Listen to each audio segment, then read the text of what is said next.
Buenos días con todas y todos nuevamente. Bienvenidos al webinar que hemos preparado para hoy. Soy Daniela Moreno, responsable de servicios a empresas de la Cámara Española. Estamos haciendo una serie de actividades y el día de hoy nos ha tocado hablar sobre cómo afrontar con éxito una fiscalización de la Ley de Protección de Datos, ¿no? El día de hoy nos acompaña Anthony Bosch. Hola Anthony, ¿cómo estás? Anthony es director general en IAITG, es director máster en Auditoría, Seguridad, Gobierno y Derecho de las TIC de la Universidad Autónoma de Madrid, profesor de la Pacifico Business School, y bueno, es un aliado nuestro siempre que necesitamos apoyo y consultas de la Ley de Protección de Datos, siempre está a nuestro lado para apoyarnos. Muchísimas gracias, Anthony. Antes de cederte la palabra, quiero comentarles, tendremos una presentación de alrededor de 30 minutos.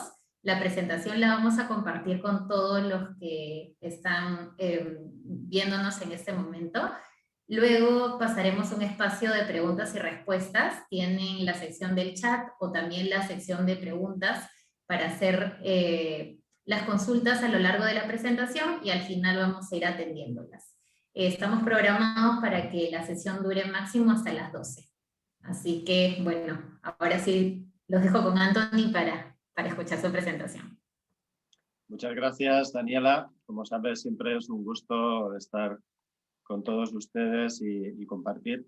Y además en un terreno como es precisamente por el tema de la pandemia, de la COVID, realmente el manejo de data y sobre todo en la nueva situación, que la mayoría o estamos en casa de forma permanente o estamos de forma parcial trabajando, pero desde luego quien más, quien menos, pues ha estado o continúa trabajando de casa y bueno, esperemos que esto acabe pronto, pero vamos, siendo optimista no creo que antes de final de año podamos volver a la normalidad o a la llamada nueva normalidad, que no sabemos exactamente cómo será. Pero en fin, vamos a compartir pantalla. ¿Me confirmáis, por favor? Sí, ya se ve perfecto. Gracias, Daniela. Bien, como la idea es dar un repaso realmente a lo que es, no evidentemente ya lo que es la Ley de Protección de Datos y su reglamento, que entiendo que la mayoría de ustedes ya conocen si además han tenido que afrontar pues ya los procesos de adecuación, sino que vamos a dar el repaso pero focalizado sobre todo precisamente al título de la ponencia, es decir, cómo podemos afrontar con éxito una fiscalización de protección de datos. Daniela ya nos ha presentado, voy a presentar un poco lo que es el instituto. Vamos a centrarnos principalmente en los tips de la normativa, nuestra ley, nuestro reglamento, pero sobre todo los puntos importantes, lo que van a ser los principios rectores y sobre todo en qué cosas tenemos que ponerle el foco, cómo puede iniciarse una fiscalización, es decir, de qué manera nos pueden llegar funcionarios del Ministerio de Justicia. Arrancar también con una parte de qué es lo que deberíamos preparar, es decir, cómo tenemos que organizarnos dentro de nuestra organización para afrontar con éxito esa fiscalización. Y desde luego, uno de los puntos importantes y primordiales es que hagamos una auditoría previa, interna o externa, que veamos cómo tenemos organizado nuestro sistema de tratamiento de datos personales. Vamos a poner también el foco en las revisiones que está haciendo la autoridad, la Dirección de Protección de Datos del Ministerio de Justicia, sobre todo con los tips importantes que están revisando en el caso de que tengamos alguna fiscalización, sobre todo con las medidas de seguridad. Y luego simplemente cómo atender al fiscalizador y cómo hacerlo y sobre todo luego al final, pues cuáles son las repercusiones que puede tener, que evidentemente acabaría en el peor de los casos en una sanción. Recordemos que siempre es una sanción administrativa. Y nada, simplemente unos tips de resumen al final y como bien comentaba Daniela, pues abierto a cualquier tipo de pregunta y consideración. Ya ha presentado Daniela, yo dirijo el Instituto de Auditoría y IT Governance. El instituto nace en España, nace en el año 2007 dentro de la Escuela de Administración de Empresas de Barcelona y nace con la idea de ser inicialmente un instituto de investigación, pero de hecho estar en todo lo que tenía que ver con las TIC.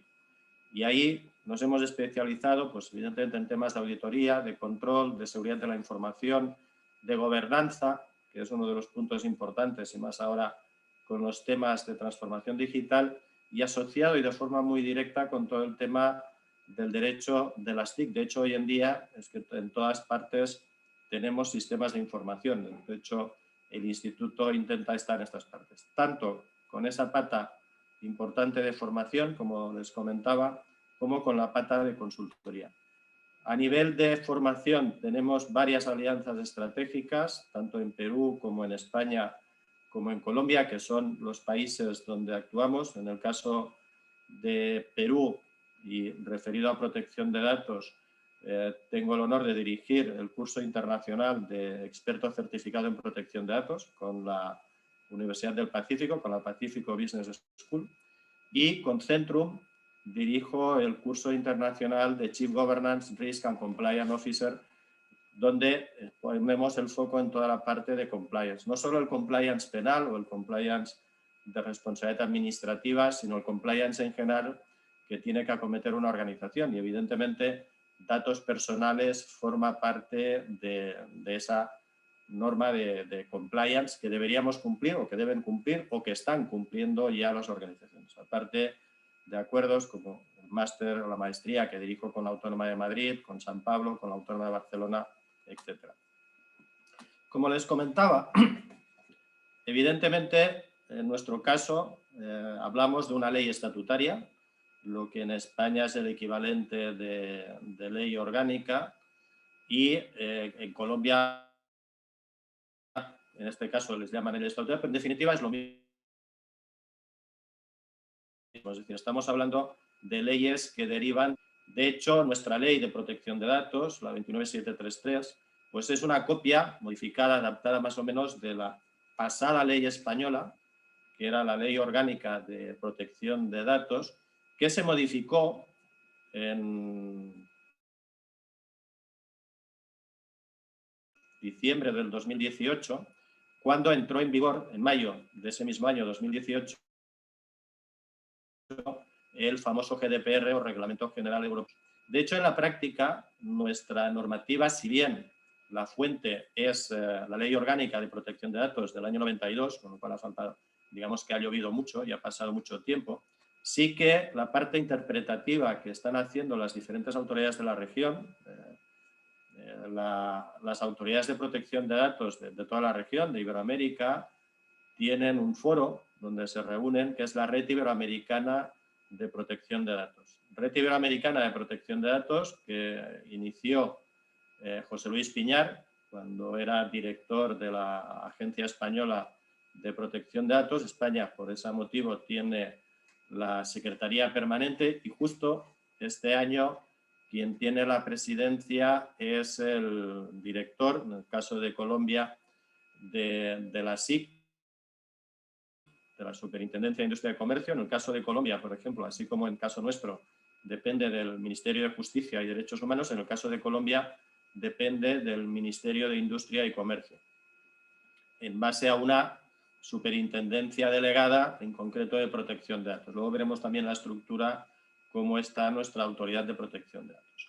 En cuanto a nuestro marco, evidentemente, pues, a partir de ese artículo de la Constitución como ley orgánica, tenemos la ley 29733 del 2011, el reglamento del 2013 y además se publicó una directiva de seguridad y diferentes normativas, la directiva de videovigilancia. Luego veremos también la parte, digamos, consultiva y de sanciones de la autoridad, que como les digo, cuelga del Ministerio de Justicia. Todas las leyes, y en particular las de protección de datos, pivotan sobre unos principios rectores que son el armazón y que es donde tenemos que ponerle el foco. Y de hecho es donde está poniendo el foco, como no podía ser de otra manera, la autoridad del Ministerio de Justicia, la autoridad de protección de datos o la Dirección de Protección de Datos, que está además dentro de la Dirección General de Transparencia, Acceso a la Información y protección de datos. El primero y fundamental es la legalidad o la legitimación del tratamiento. Y ese tratamiento se legitima con el consentimiento. Ahora veremos el detalle, cómo tiene que ser el consentimiento, pero nosotros lo que tenemos que hacer es que tenemos que tratar datos en base a la autorización que nos dé el titular del dato o que, en el caso, por ejemplo, del Reglamento Europeo, se habla del interesado. En definitiva, sería el titular del dato personal. La persona natural sobre la cual tratamos datos de ella. Es decir, cualquier tipo de información referida a una persona natural que podamos identificar o que hagamos identificable, le afecta y está dentro del ámbito del alcance de la Ley de Protección de Datos, no las personas jurídicas. Y ahí también una salvedad que creo que todos tienen claro.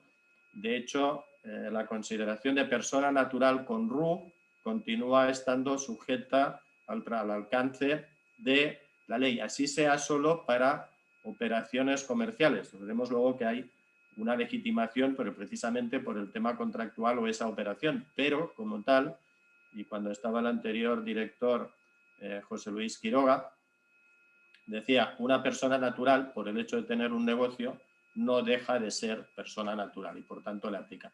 Una consideración diferente, por ejemplo, la que se está tratando, se ha visto desde España, de que los datos referidos a ese rubro comercial quedarían exentos. No, evidentemente, todos los referidos a su persona o a temas de privacidad o interno dentro de su familia o tal.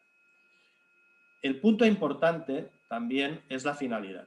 Es decir, la ley no te prohíbe que no pidas más datos o la ley no te prohíbe que hagas más cosas, siempre y cuando informes. Es decir, habrá situaciones que no hace falta pedir el consentimiento porque hay una relación contractual, porque tenemos una obligación legal, etcétera, pero siempre deberemos informar cuando recojamos ese dato qué vamos a hacer. Y ahí si analizan, y luego veremos más adelante, algún tipo de sanciones que ha ido poniendo la autoridad y precisamente en los últimos meses es precisamente por no informar. Es decir, la ley no te prohíbe tratar datos, la ley no te prohíbe hacer más cosas. La ley lo que te pide es que cualquier cosa que hagas la informes y expliques qué vas a hacer. Luego veremos al final qué es lo que debemos informar y qué es lo que debemos tener en nuestras políticas de privacidad, que esto es fundamental precisamente para evitarnos luego problemas.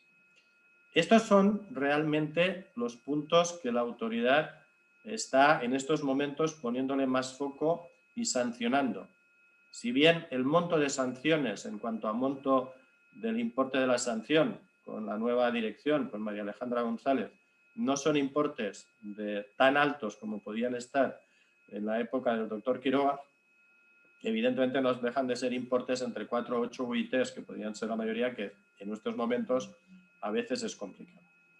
Otro de los temas que tenemos que preocuparnos, pero ya digo, ahí no ha habido tantas sanciones, es en cuanto al tema de calidad y seguridad de los datos. Calidad referida a que los datos que tengamos tienen que ser exactos y tienen que estar actualizados. Es decir, nosotros tenemos que armar sistemas y procedimientos dentro de nuestra organización para que el momento que recopilemos esos datos tengamos garantía de que ese dato pertenece a esa persona para luego evitarnos problemas. Y sobre todo el tema de la seguridad, es decir, nosotros tenemos que tener claro que los datos no son nuestros, los datos son del titular del dato, nosotros somos los custodios y nosotros tenemos que dar las garantías de que esos datos que nosotros estamos tratando van a estar en un entorno, van a estar en un contorno protegido, sea a nivel técnico como a nivel físico, es decir, tendremos que tener esos datos bajo nuestra custodia y seremos nosotros los responsables de a quién le damos permiso para acceder a estos datos, ¿de acuerdo? Y eso es muy importante que lo tengamos presente.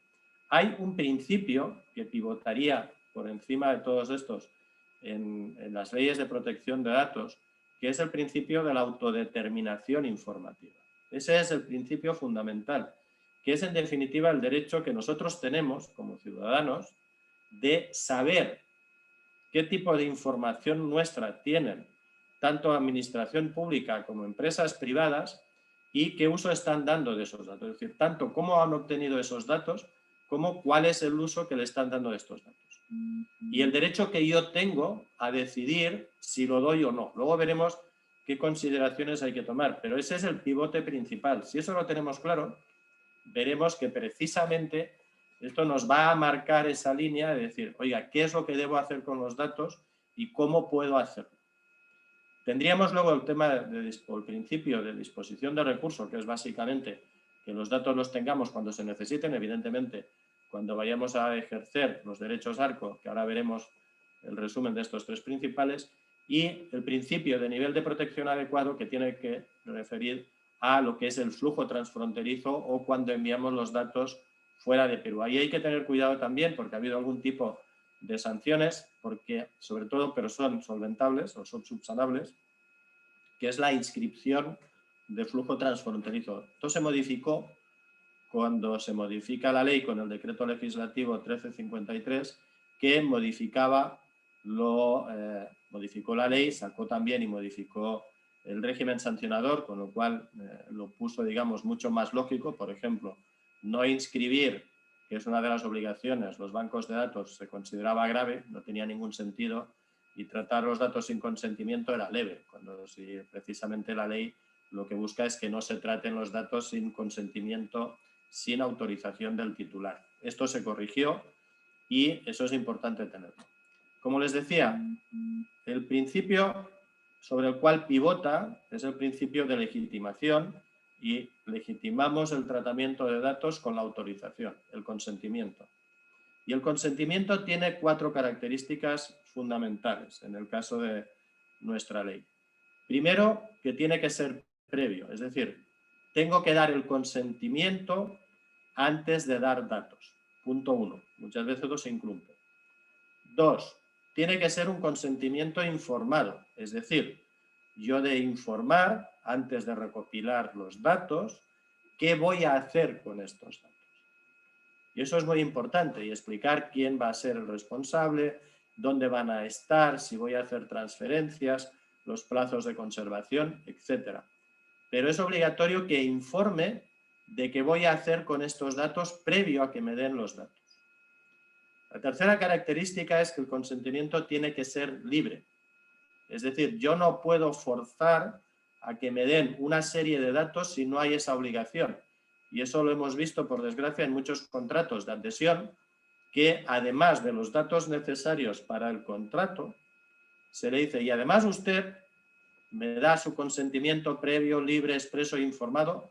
Alerta, que esto es una frase hecha, el hecho que tú lo pongas en un documento que el consentimiento es previo, libre e informado, y esa cláusula va al final, pues ya estás incumpliendo de que es previo, porque lo estás dando al final.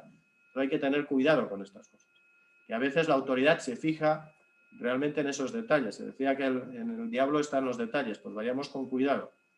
Por tanto, si ese consentimiento tiene que ser libre, yo tendré que analizar en qué casos no hace falta que dé el consentimiento, esas excepciones que les decía al deber del consentimiento, pero nunca al deber de informar. Es decir, tendré que informar qué voy a hacer con estos datos, cuáles son los datos necesarios para dar el servicio o para ese contrato, separándolo de los datos adicionales. Repito, la ley no me prohíbe pedir esos datos. La ley no me prohíbe hacer más cosas en el momento que yo estoy recabando esos datos para esa relación contractual. Simplemente que lo que me dice es, usted informe qué va a hacer con esos datos y pregúnteme si le doy permiso o no. Y ahí estaría la cuarta característica. Tiene que ser expreso e inequívoco.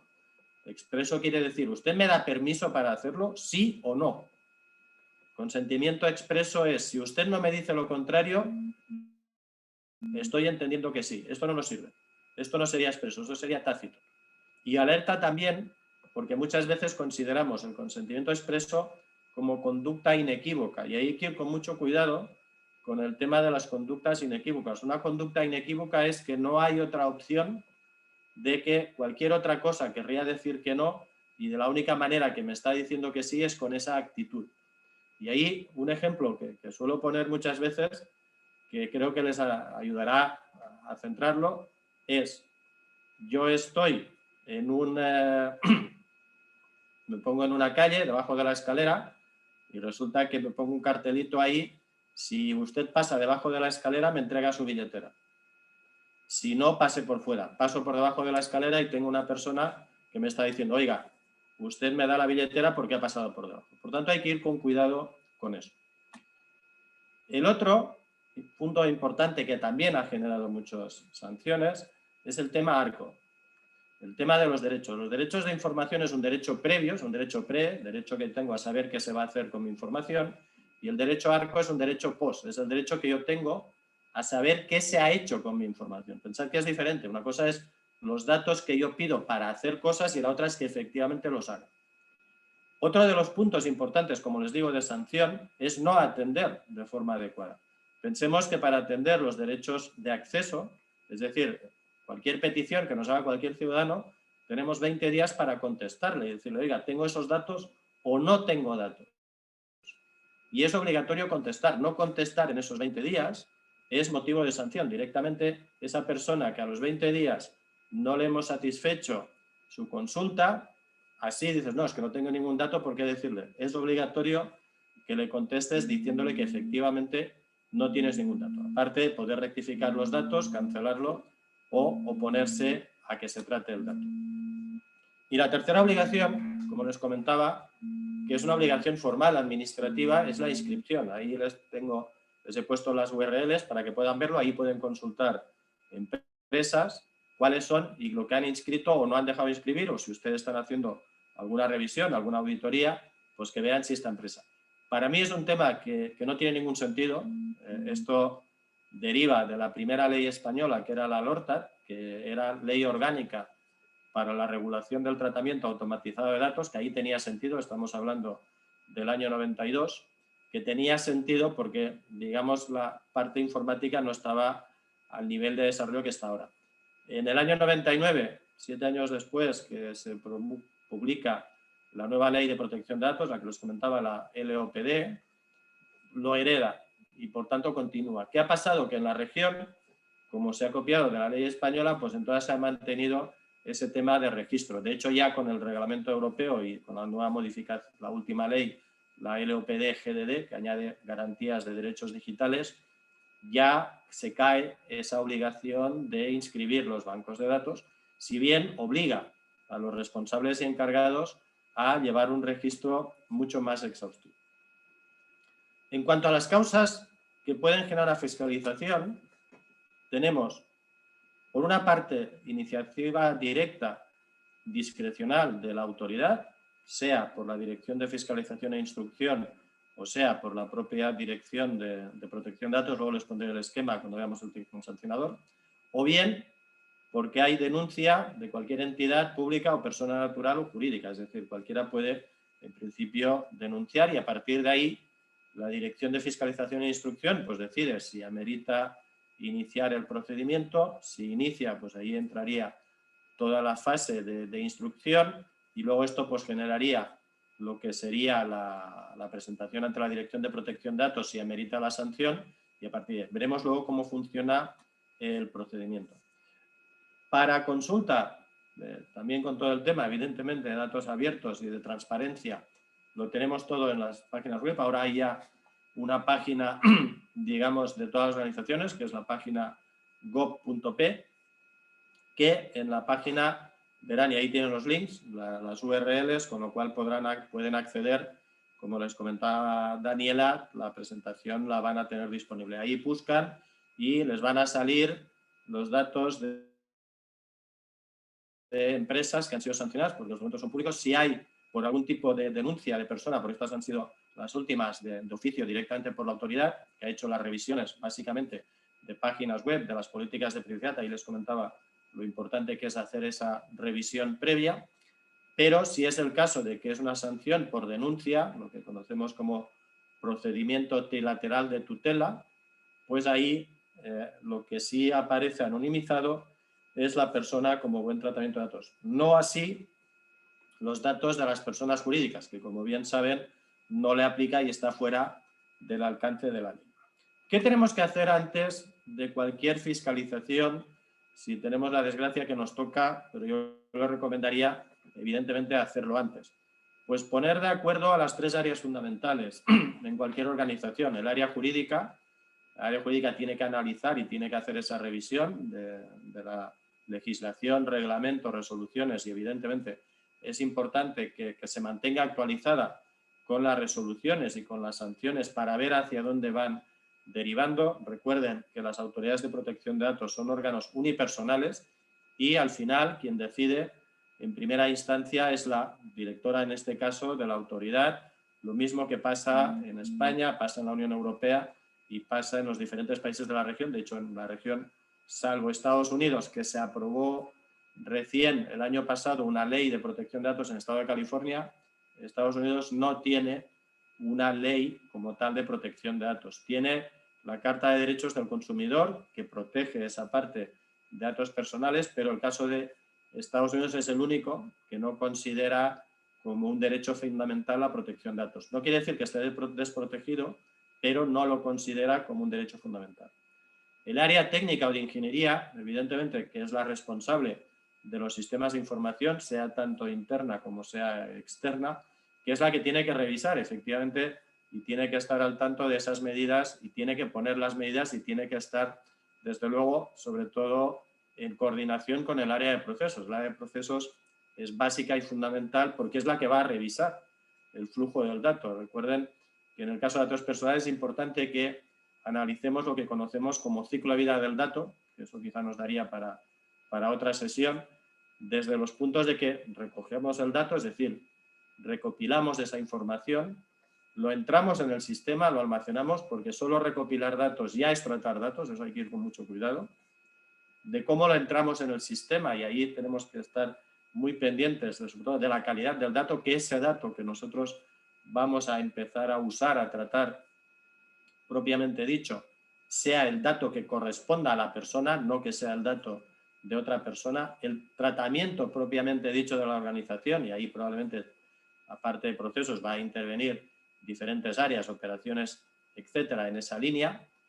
¿Cuándo vamos o de qué manera o a quién vamos a compartirlo, sea dentro de la organización, sea a organizaciones afines a nosotros o grupo empresarial o a terceros? Y finalmente, ¿cómo vamos a eliminarlo? Y eso es algo que se suele obviar bastante, por desgracia. La gente no es consciente de que hay que marcar plazos de conservación. La ley es muy clara y la ley dice que en el momento que el dato deja de ser necesario hay que proceder a suprimirlo. Y ahí es algo importante que muchas organizaciones también suelen fallar, y eso ahí, cuando tenemos una fiscalización, la autoridad lo pone de manifiesto, que cuando estamos informando no estamos informando de los plazos de conservación. Si bien la ley nos dice, y tendremos determinadas normativas que te marcan unos tiempos a nivel de SUNAT, a nivel de salud, etcétera, con lo cual ahí los tiempos te los marca la normativa, eso no quiere decir que tú en principio puedas tenerlo más tiempo, pero siempre de la misma manera debes informar de que esos datos y el justificar de por qué. Y si los quieres guardar para temas históricos o estadísticos, pues lo que hay que hacer en este caso es disociarlo. La ley, ahí digamos que tenemos una pequeña rendija, que la ley trata igual la anonimización que la disociación de los datos. ¿Cuál es la diferencia fundamental? La anonimización es irreversible, la disociación se puede volver a agrupar. En definitiva, disociar, ¿qué sería? Pues los datos de aquella parte de los datos que sean identificativos, que nos permiten identificar a la persona, marcarlos con un código interno, un código de cliente, que no sea el DNI, lógicamente, de manera que ese dato, por una parte, tenemos los datos identificativos y por otra parte, tendríamos los datos que hacen referencia. Y esa es la forma que nos permitiría, si nosotros anonimizamos, que sería borrar toda la parte identificativa, pero incluso disociar. Si revisan la ley y el reglamento, donde aparece la palabra disociación, pues es disociación o anonimización. Con lo cual, si bien los define de forma diferente, en el momento de aplicarlos los aplica de la misma manera. Como les comentaba, la idea es hacer esa revisión previa recomendable, pues como cualquier auditoría, pues una planificación, reunirse el equipo de auditoría con las áreas interesadas. Es recomendable que hagan una capacitación, que expliquen a todo el personal qué es lo que va a hacer. Una de las formas de cumplir mejor con la ley es formando a nuestro personal, tanto interno como externo. Nadie normal en su sano juicio quiere que su organización, que su empresa vaya mal y que la sancione, porque al final nos paga la empresa. Por tanto, muchas veces los problemas o los fallos no vienen de algo intencionado, sino que nadie les formó. Hay una fase de recopilación de la información, evidentemente tendremos que revisar, como les decía, ese flujo de información, ver dónde están los riesgos y luego ya implementarlo. Ahí lo que tenemos que ver, pues peinar la organización, de arriba a abajo, empezando por el organigrama funcional e ir viendo qué es lo que se ha hecho, si hay los derechos arcos, si están, si lo hemos inscrito, si no hemos inscrito, cuáles son las políticas, las medidas de seguridad que veremos luego al final. A partir de ahí, lo que tenemos que hacer es hacer esa comparación entre lo que tenemos y lo que nos marca la ley y el reglamento y deberíamos tener, y ese gap es el que nos va a permitir decir, vamos a entrar, a ver, basando en 3 pilares. Uno, que tengamos el principio de legalidad, es decir, que estemos legitimados para tratar los datos. Recuerden que la principal legitimación es consentimiento. Tendremos que analizar si tenemos que pedir consentimiento o si solo nos basta con informar. Recuerden que podemos tratar datos sin consentimiento, relación contractual, preparación de un contrato, si hay una normativa que nos obligue, pero no estamos exentos de informar. Debemos informar siempre. Y para los casos que sí que debamos recabar consentimiento, pues simplemente recuerden que tenemos que explicar qué vamos a hacer con ese dato adicional o cuál va a ser esa finalidad, pero ahí no podemos engancharlo dentro de lo que sería el consentimiento general, porque ya no sería libre. Estamos forzando y ahí también la autoridad ha sancionado. Revisar, como les comentaba, la seguridad, revisar las medidas de seguridad y evidentemente una parte formal que es el registro. Es decir, esto va a ser los 3 pilares, la legitimación del tratamiento, la seguridad en el tratamiento y el registro. Cuando está fiscalizando, aparte de hacer esa revisión de las políticas, de revisar el clausulado, etcétera, lo que hace es referido a medidas de seguridad tanto a nivel técnico como a nivel organizativo como a nivel legal.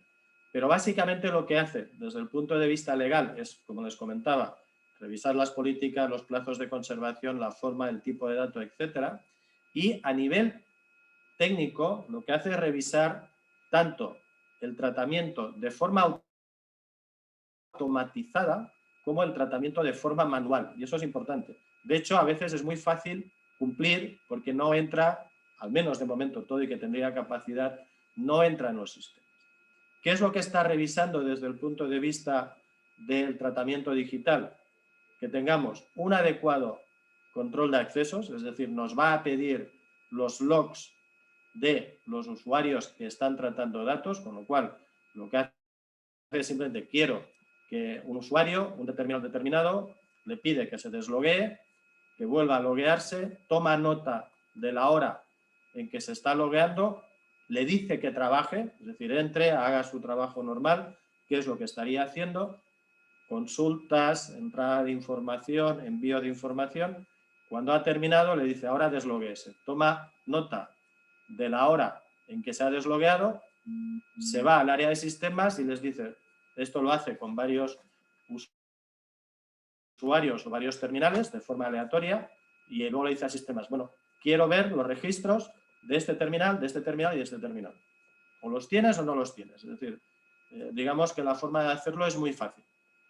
Por tanto, preparémonos y hagamos esa revisión y preguntémonos si nosotros en nuestra organización somos capaces de presentarle a la autoridad ese log de accesos.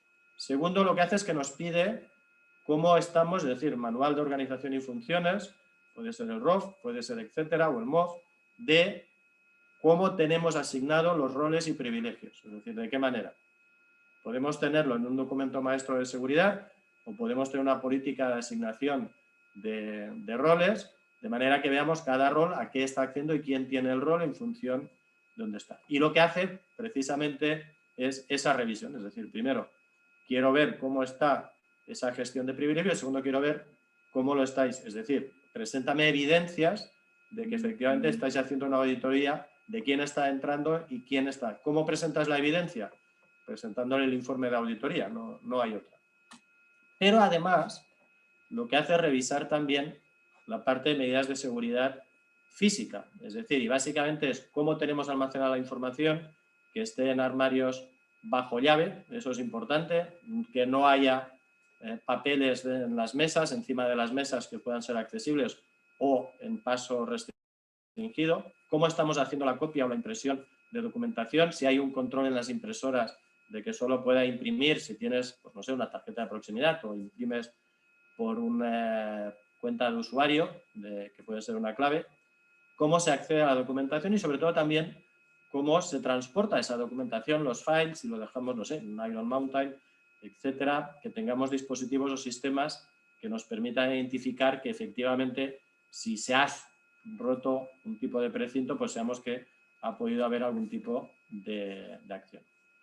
Si tenemos la desgracia pues de ya encontrarnos en la fiscalización, a ver, lo primero, como siempre, es mejor prepararse, es mejor curar, es mejor prevenir que curar, eso está claro. Entonces, hagamos esas pruebas, hagamos todo lo que hemos comentado, porque eso probablemente no es necesariamente, nos lo van a preguntar, pero puede ser. Si tengo una revisión por algún tipo de denuncia, ¿van a revisar las medidas de seguridad? No necesariamente, pero tiene capacidad la autoridad de forma discrecional precisamente para hacer más cosas en función de esa, digamos, discrecionalidad que tiene. Cuando pidan los datos, presentémoslos todos, por tanto es importante prepararlos. Luego y a veces ya es complicado. Tenemos un tiempo para subsanar, pero sobre todo miremos de presentarlo. Luego, seamos honrados ante el fiscalizador y seamos profesionales. No empecemos a hacer como que sí, que sabemos, que no sabemos, porque una de las cosas que realmente y es motivo de sanción muy grave es mentir. Es decir, si nos piden datos, démoslos. Si no los tenemos, digamos que no los tenemos. Pero no pasa nada por no tenerlos. Es decir, oye, puedo tenerlos, no tenerlos, pero lo peor que nos puede pasar es que uno diga que sí, luego le pregunten a otro funcionario de la organización y diga, sí, sí, los tenemos en tal sitio, ya está. Eso ya lo toma con que has mentido a la autoridad y eso ya directamente es muy grave. Por tanto, hay que ir con cuidado. Recuerden que además los fiscalizadores pueden venirnos de forma inopinada la primera vez. Eso hay que tenerlo muy claro. Lo que pasa que tenemos que hacer es pedir que se identifiquen. Ha habido situaciones, de hecho fue una de las primeras que se hicieron a una bodega del Cusco, en la época de Quiroga, que el problema fue que los empleados se asustaron, no conocían que existía una autoridad de protección de datos y pensaban que les entraban a robar y claro, les cerraban la puerta y nos dejaban de entrar. Claro, eso es obstrucción a la fiscalización. Por tanto, ¿tenemos que pedir que se identifiquen? Sí. Y a partir de ahí podemos llamar, además diga, oiga, quiero comprobarlo, pues se llama al Ministerio de Justicia y ahí se pide si efectivamente eso es inspector. Eso tenemos nuestro derecho a hacerlo, porque podría ser gente, todo que vienen identificados, van a identificar con aquí. Pero no tenemos ningún aviso previo de que puedan venir. La otra que ya les comentaba, es decir, cuando nos pregunten, seamos sinceros y contestemos. Es preferible pues, que nos pillen digamos, en una falta ahí que no en un renuncio, porque luego al final, con todo el tema de investigación, va a salir. Lo que va a pasar es que de entrada se van a creer lo que dices. O sea, lo que les digas van a tomar nota y esto va a ser lo que van a hacer. Pero luego van a comprobarlo. Y van a comprobarlo preguntando a más personas de la organización o efectivamente viendo la documentación. Dices, no, ¿has hecho auditoría? Sí. ¿Dónde está la evidencia? No, la evidencia resulta que la entregas en el momento de que te está entregando la documentación. Sí, pero estabas creyendo. Y desde luego, si te están preguntando algo que no tienes claro o que no sabes, pues pregunta. Exactamente qué es, no pasa nada. Tengamos presente que las fiscalizaciones son administrativas, no son penales. Eso hay que tenerlo también muy claro. Supongo que lo tienen, pero que la gente se asusta. No es penal. O sea, máximo, que no es poca cosa, nos puede una sanción que puede llegar hasta 100 UITs. Por tanto, tengamos claro. ¿Cómo funciona? Ya vamos terminando. Como les decía, se cambió con el 1353 porque siempre sí ha colgado del Ministerio de Justicia y Derechos Humanos, pero antes colgaba del viceministro de Derechos Humanos y con la reforma, con la modificación del 1353, cuelga dentro del propio viceministerio de Justicia. Se creó con el 1353 también una figura nueva, que era la dirección, o que es, mejor dicho, la Dirección General de Transparencia, Acceso a la Información Pública y Protección de Datos, y de ahí cuelgan tres direcciones.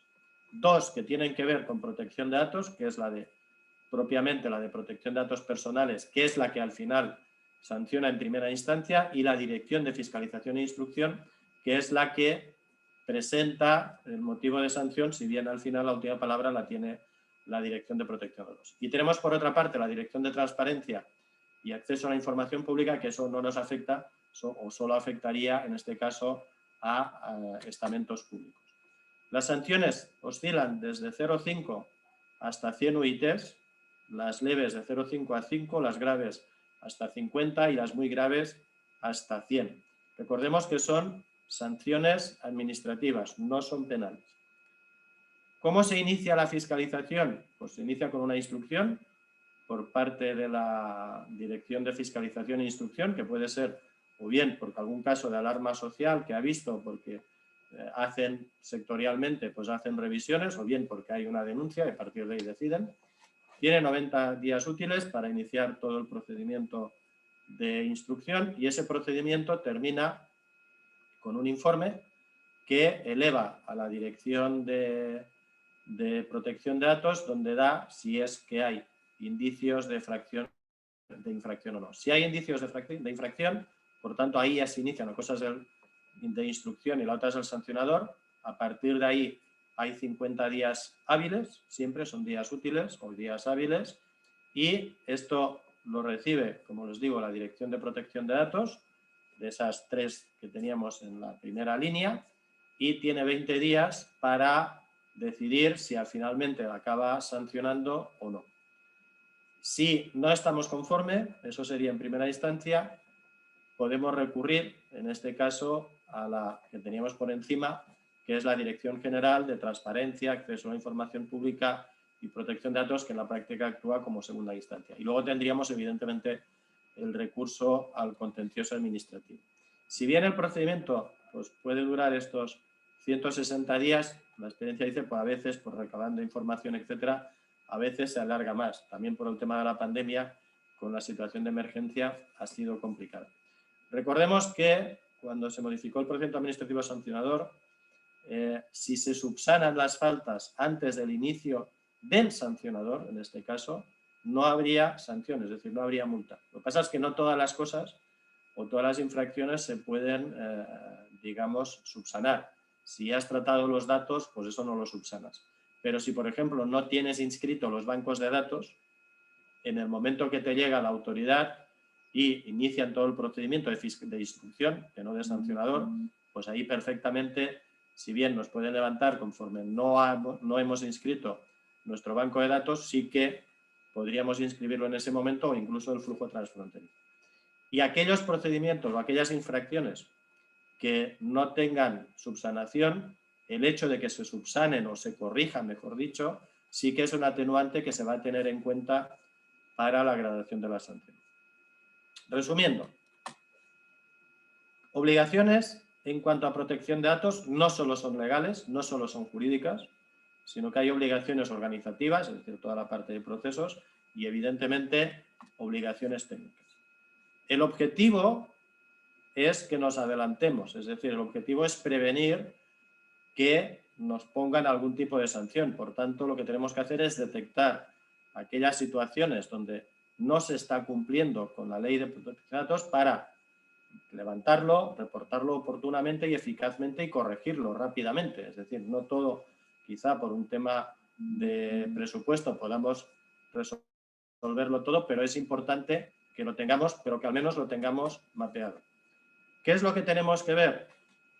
Ver cómo obtenemos el dato, como les decía, ver en qué soporte, estar de acuerdo, es decir, revisar los principios, como les comentábamos, ver antes lo que conocemos como la privacy by design o la privacidad desde el diseño, es decir, analicemos antes de hacer las cosas y pongamos privacidad y tengamos presente el tema de protección de datos, no hagamos primero las cosas y luego veamos, bueno, no sé si cumplimos, ya veremos cómo lo hacemos.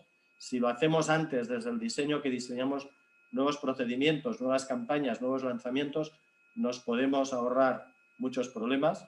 Como no, la inscripción del banco de datos y del flujo transfronterizo.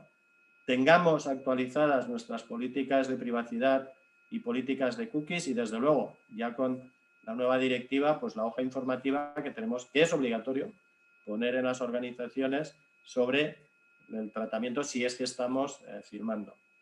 Ver sobre todo en el tema de uso de datos personales, ponernos el foco, aparte que decíamos en la obtención, que tengamos los canales revisados, que sobre todo no se nos pase ningún tipo de petición a nuestros canales para ejercer los derechos ARCO. Revisemos el tema de transferencias, tanto nacionales como internacionales.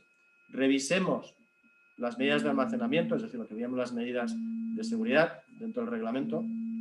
Y sobre todo, tengamos claro cómo vamos hasta cuándo, mejor dicho, vamos a conservar y qué vamos a hacer con esos datos. Es decir, y tenemos que tener constancia y evidencia que esos datos, en el momento que dejan de ser necesarios y decimos que los vamos a suprimir, tenemos que tener constancia de la supresión. Para acabar, la política de privacidad es obligatorio que lo tengamos. Los datos identificativos, ¿cuál es el alcance de esa política? ¿Qué tipo de datos vamos a recopilar? ¿Cuál va a ser la finalidad? ¿Qué transferencias vamos a tener, pero sobre todo transferencias internacionales? ¿Cómo vamos a obtener el consentimiento? ¿Durante cuánto tiempo vamos a tratar los datos? ¿Cómo vamos a protegerlos, tanto desde el punto de vista de confidencialidad como de integridad de los mismos? Si vamos o si estamos usando cookies, ¿cuál es nuestra política? Y hay que explicarla.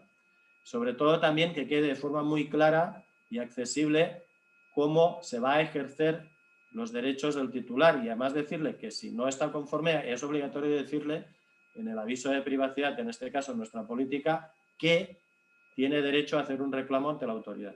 Y luego finalmente el tiempo de vigencia, durante cuánto va a estar en vigencia y cuál va a ser la modificación.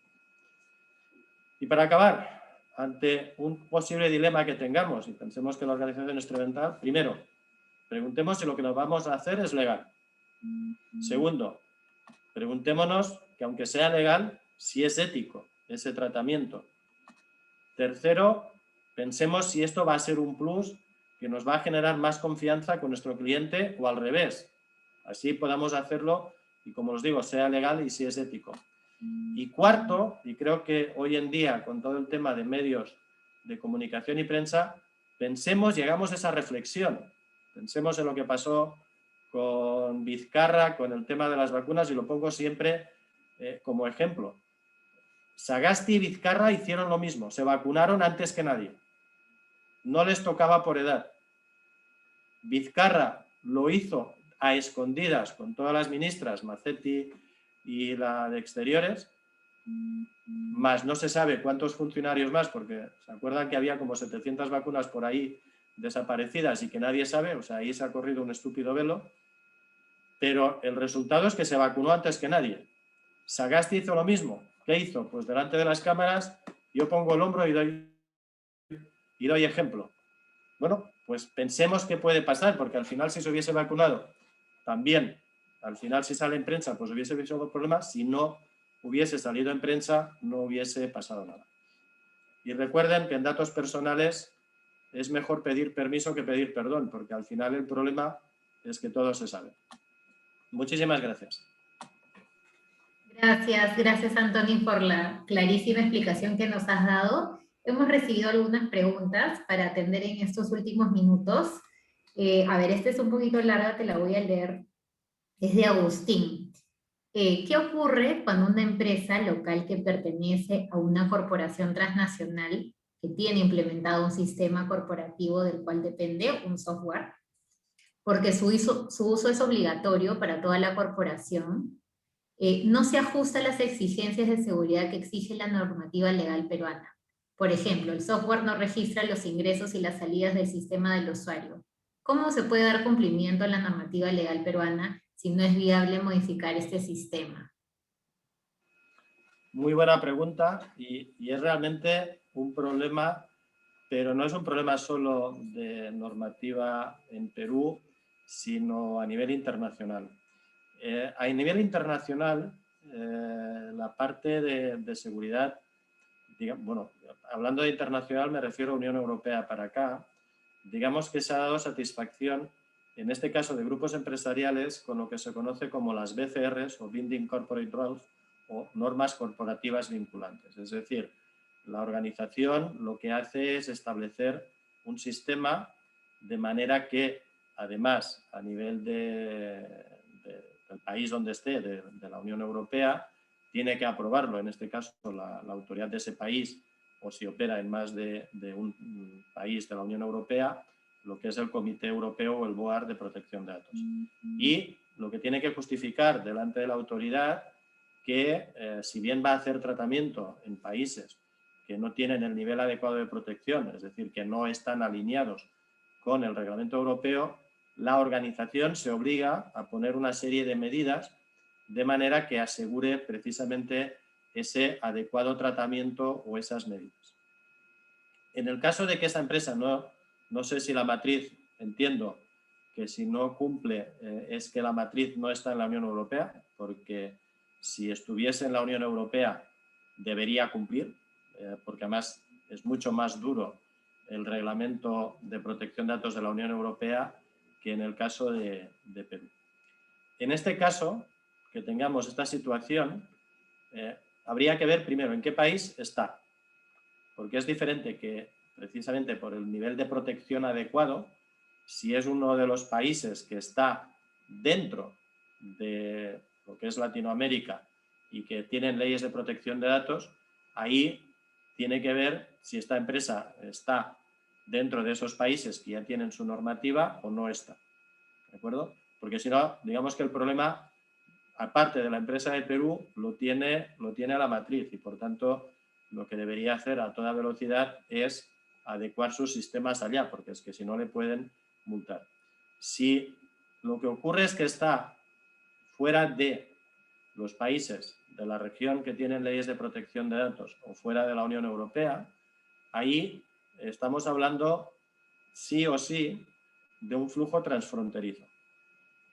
En el caso de flujos transfronterizos, que en este caso estamos hablando de encargatura fuera del país, ahí hago un pronunciamiento a diferencia de la anterior Dirección de Protección de Datos.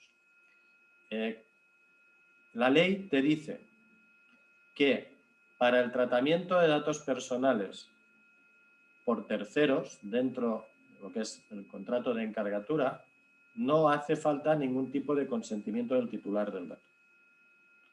En este caso estamos hablando de una encargatura, es decir, la empresa acá lo que estaría haciendo es tratar esos datos. Habría que matizar más, y en todo caso, de si esta empresa, digamos que lo que está como matriz, lo que está haciendo es recopilando los datos y enviándolos a la empresa matriz fuera de Perú, con lo cual el responsable, evidentemente, de ese tratamiento siempre va a ser nuestra empresa, porque es contra quien la autoridad tomaría algún tipo de medida, y la María Alejandra ya resolvió que no hacía falta el consentimiento, pero sí informar. Por tanto, una de las primeras cosas que tienes que hacer es, si estás en el segundo supuesto, informar de ese tratamiento dónde se va a hacer. Habrá que ver luego qué se hace con este dato. Es decir, ahí habría que hacer un análisis en más profundidad. Desde luego, la primera que hay que subsanar es ver si está inscrito en el banco de datos y si tienes inscrito el flujo transfronterizo.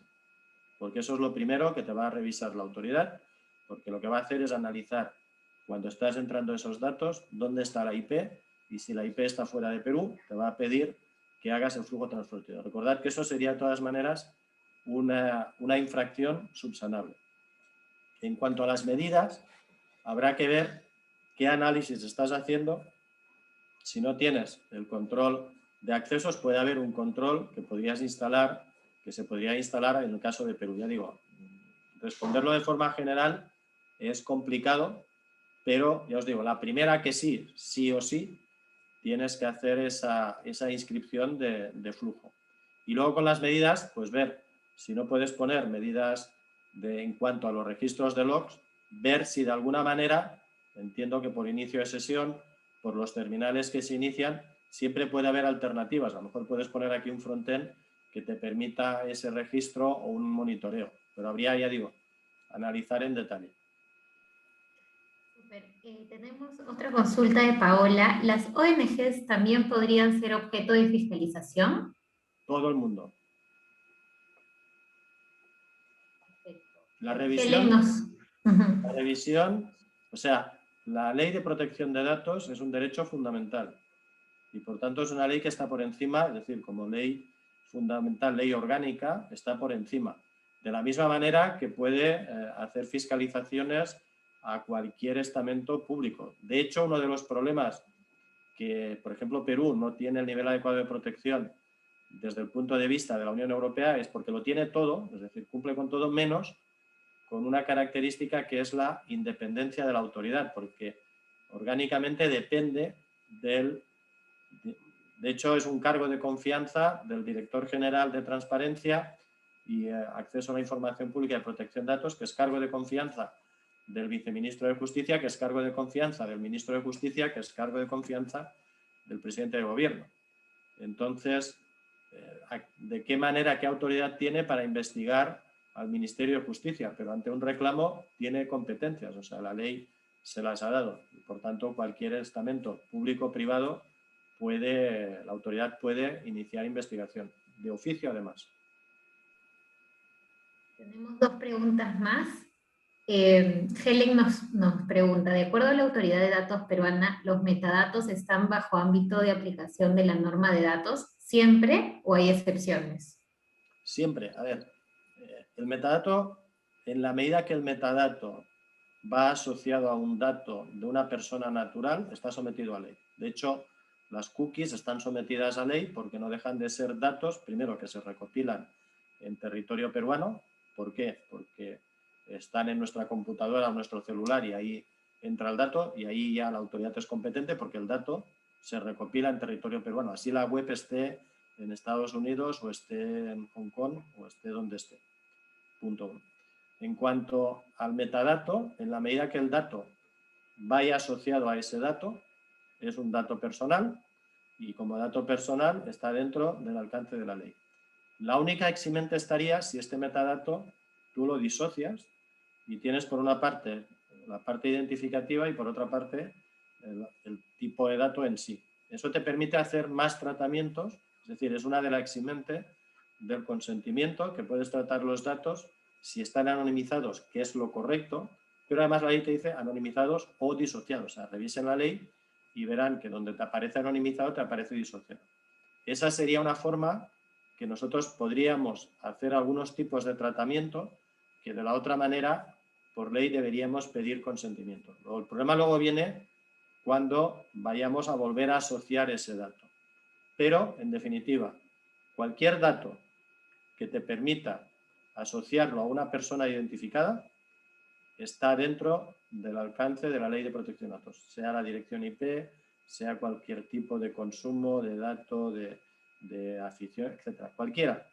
Ahora, la única forma es que lo separemos. Si ese dato es un dato que está, digamos, no se ve directamente lo que asociarlo a una persona, repito, natural, estaría fuera del alcance, o mejor dicho, si bien continuaría siendo un dato personal, no tendríamos la obligación de recabar consentimiento y podríamos tratarlo.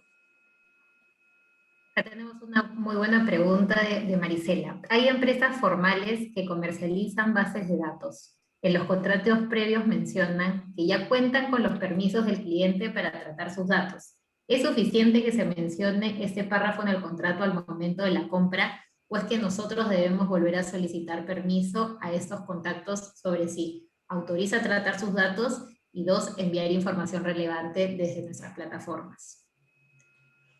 A ver, ahí se han dado varias situaciones. Una, por centrales, por burós, que iniciaron campaña de enriquecimiento de datos y era, bueno, ya que tengo el dato, que me obliga por la ley de CEPIRS, aprovecho ese dato y lo vendo. Eso no se puede hacer, porque cambiarías la finalidad. So pena que tengas el consentimiento del titular. Lo que pasa es que ahí tenemos un problema que la autoridad no se ha puesto muy a fondo todavía, pero podría ponerse perfectamente. Me explico. Cuando vas a transferir un dato, es decir, si tú compras una base de datos, te están transfiriendo ese dato. La empresa que recopila esos datos para venderlos, en virtud del principio de autodeterminación informativa, Es decir, que ese señor que me ha dado los datos para que teóricamente los venda, tiene que saber a quién los estoy vendiendo. No sirve, y de hecho ya lo ha observado la autoridad y ha puesto sanciones, cláusulas del tipo: se transferirán los datos a empresas del grupo y empresas, o usted me da permiso para transferir a empresas del grupo, o usted me da permiso para transferir a empresas asociadas o socios comerciales. Esto la autoridad se lo ha bajado. ¿Por qué? Porque dice, no basta con que tú digas y pidas el consentimiento porque lo estás pidiendo de forma genérica. Recordad que el consentimiento tiene que ser informado. Tengo que informar de la finalidad y tengo que saber, en base a ese pivote que comentaba de la autodeterminación informativa, a quién le voy a enviar esos datos. Por tanto, difícilmente puedes cumplir con tener el consentimiento si la empresa no le ha podido explicar que te iba a vender esa base de datos. Lo digo si queremos ser muy puristas. Lo que pasa es que a veces probablemente no nos interese ser tan puristas, porque muchas veces el problema dices, ostras, pero es que luego no voy a poder trabajar. Bueno, ahí hagamos nuestra valoración de riesgos.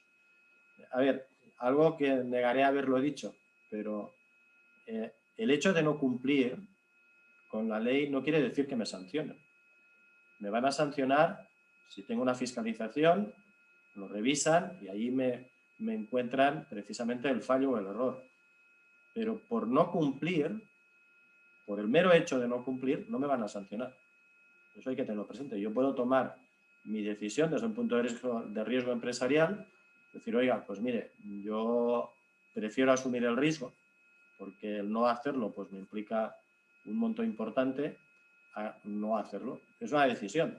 Nosotros veremos en ese momento lo mismo que si pagas a la SUNAT o no pagas, lo decides, pero bueno, probablemente la SUNAT tenga muchos más controles. Por tanto, es una decisión empresarial. ¿Nos podría considerar la autoridad suficiente diligencia con que en el contrato manifestemos, o el contrato la empresa nos diga que tiene el consentimiento y con esto bastaría?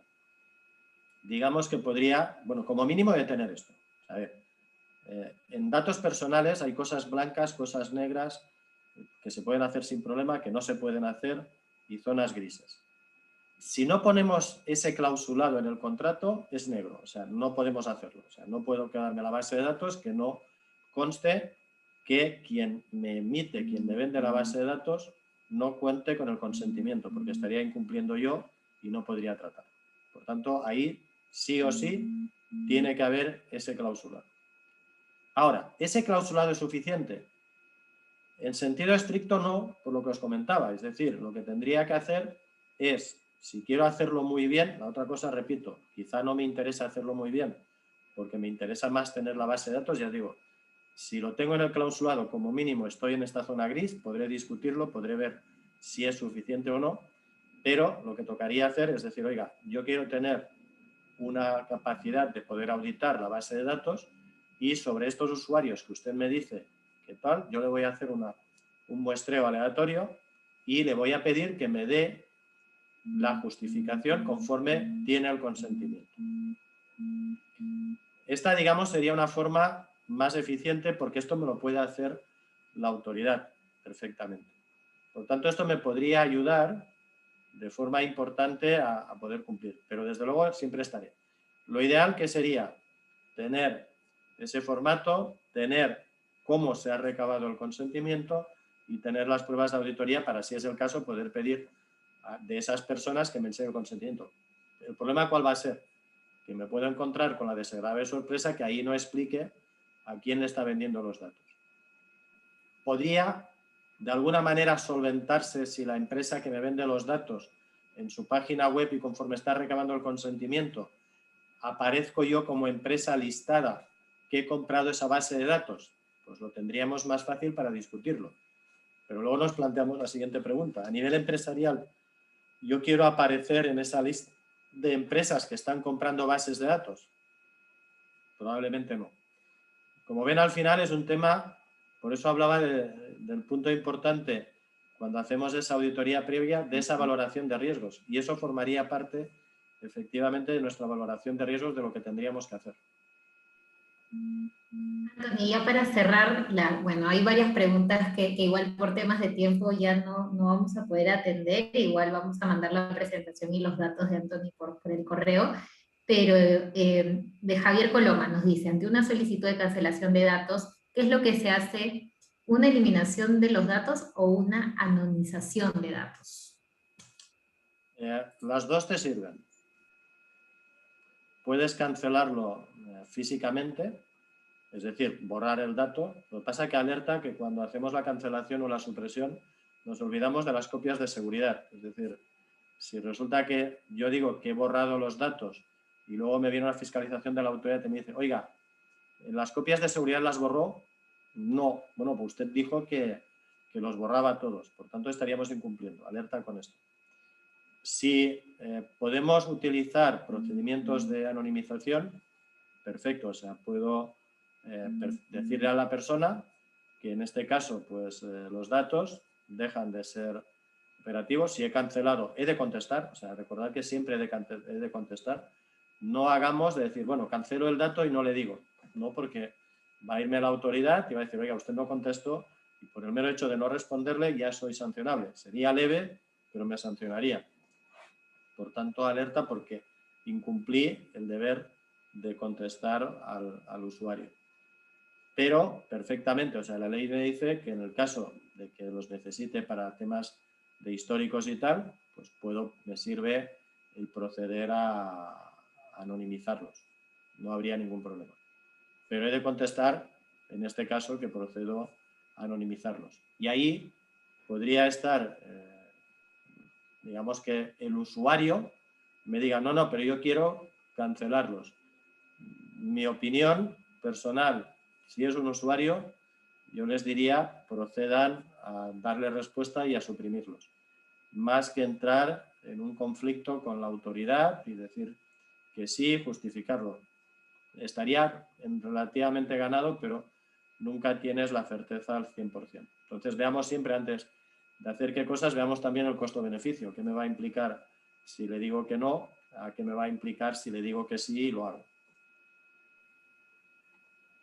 Perfecto, muchísimas gracias Anthony por compartir con nosotros esta hora. Gracias a todos los que se han conectado. Recuerden que les vamos a enviar la presentación a sus correos. Y bueno, cualquier duda, consulta que tengan, se pueden poner en contacto también directamente con la cámara. ¿Sí? Muchísimas gracias a todos. Gracias, Daniela. Muchas gracias a todos. Y nada, pues quedo a su disposición para cualquier duda o aclaración que podamos hacerles. Muchísimas gracias. Gracias, cuídense, que tengan un buen día.